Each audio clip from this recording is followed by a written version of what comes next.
So next we are going to have Randy Lynch, who also agreed to do stand-up tonight. I gotta go. No, it is your turn. Thank you, ladies and gentlemen. Randy Lynch up next. Please sign up here. Over here. And you gotta love Daisy.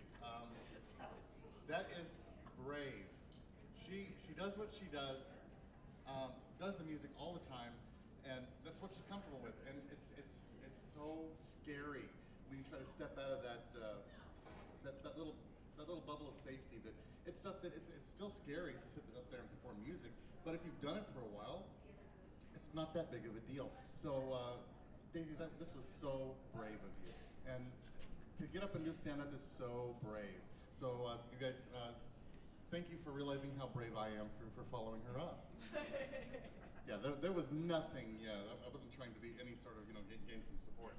I've known Daisy for a while now. We do a radio show together once a week on Radio New Mexico. About me? Oh, not a whole bunch. However, before I met Daisy, my whole life I was one of these guys that I firmly believed peer pressure doesn't mean a thing to me. I'm going to do whatever I want to do, and if other people are doing it, I don't care. Then I meet Daisy, and it's a case of, is everybody else jumping off a cliff? And my answer is now, well, is Daisy doing it? Well, she brought up stand-up comedy. I was like, well, if you're doing it, I'm doing it. So this was our mutual stupidity to do it together. So this is our cliff that we're jumping off together. And I really thought that Daisy was my friend until here recently. I discovered that maybe she's not quite as much of a friend and a little bit mean. We decided to try a program together, a fitness program called 75 Hard. No, it's really not Viagra for septuagenarians. It is seriously a fitness and yeah. Did I mention that my image is a little bit darker than yours? It's basically a program to strengthen your mind and your emotions as well as your body. And oh my goodness, I have the listing of what they suggested. And as I read through this list once I got the start into this course, I realized that maybe Daisy isn't quite as the friend that I thought she was. Maybe she's a little mean to me.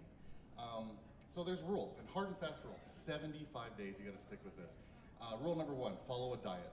Now it says this can be a diet of your choice, but it must be a structured plan designed with a physical improvement in mind. I'm figuring that I've got to cut out playing video games and sucking on a stick of butter for dinner. So I won't be doing that for the next 75 days. Thank you, Daisy, so much. You must complete 2 45-minute workouts. One of those workouts must be outdoors. I found out that neither of them can be playing Minecraft. That's not counted as outdoor activity. So yeah, that's going to be a little hard. Take a progress picture every day. Well, my selfies, I hardly ever catch all of myself because I can't hold a camera on myself to save my life. So that's not a problem at all. Drink 1 gallon of water. I can do that. Usually I mix it with some alcohol, but we'll get to that part. Read 10 pages of a book. I'm wondering, they don't say that comic books don't count. So I think I found a nice little loophole there. Also, this is where I knew that Daisy actually doesn't care for me that much. Absolutely no alcohol for 75 days. There's not a whole lot there. Nobody thinks that's funny, Randy. I don't think it's funny either. Yeah. Oh my God, you have no idea. Suddenly I've lost my whole will to live. There are 2 things that keep me alive, and one of them is alcohol. The other is more alcohol. So yeah, the ban on alcohol, it's actually a bad thing. I'm gonna have to sit there and work really hard. I got a new bottle of wine that's got chocolate in it, and I gotta wait 75 days to open it. But I already got a timer on my phone set to mark the time down. We also, Reading. Yeah, I'm gonna read it. The biggest thing for me actually is gonna be the food. The truth is I eat like a 13-year-old. I really do. I'm like a 13-year-old with no parents. I eat junk food, I eat fast food way more than I should. And I live like a 13-year-old with no parents around. play video games. I guess I read a lot of comics. I'm a nerd. I admit it. I love being a nerd. But, man, I'll put off doing laundry, put off doing dishes until there's nothing left. I mean, I will count my socks and say, hey, nobody's gonna see them. Doesn't matter if these don't match. Doesn't matter the one's pink and it's from my now ex-wife. Hey, if it fits, it's going on. So, you know, once you put the pants down, nobody sees you. But, you know, I'm sitting here and living pretty much like a 13-year-old on my own. And I realize that we're not treating our kids that way. We're treating our kids like little adults. And I'm having a real hard time with this. There's a story out in the news, actually came out today from Springfield, Illinois. There's a bill in their state house to teach students from kindergarten on up comprehensive sex education. Yeah. Now, that's got a bunch of stuff, you know, promote awareness and healthy attitudes. That's great. Healthy attitudes are important, I guess. Never had a healthy attitude in my life, but still. Sex education for students in kindergarten through 2nd grade would include age-appropriate material in the following topics: human anatomy, gender roles, varying family structures, healthy relationships, including friendships, personal body autonomy. I don't even know what that means.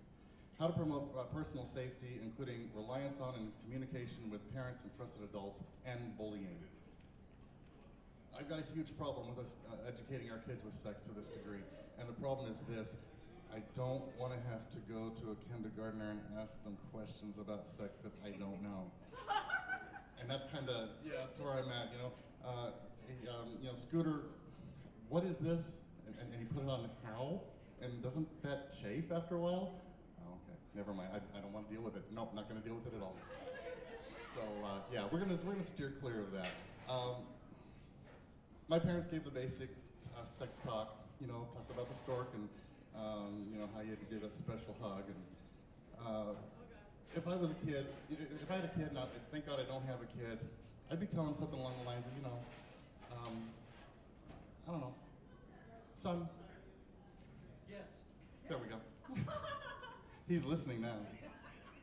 When a man and a woman love each other very much, or when a man and a woman meet at a bar and they've had a little too much to drink and can't see each other very clearly, or a man and a woman are bored at night, or I don't know, a man and a woman and a midget and a donkey and possibly a cheerleading squad happens to stop by for some reason. Yeah, I'm not allowed to have kids, and that's exactly why. I get all my information from the wrong books and the wrong movies. So thank God that I'm single. Thank God that I have not reproduced, and that's my go with this comedy thing. You guys take care.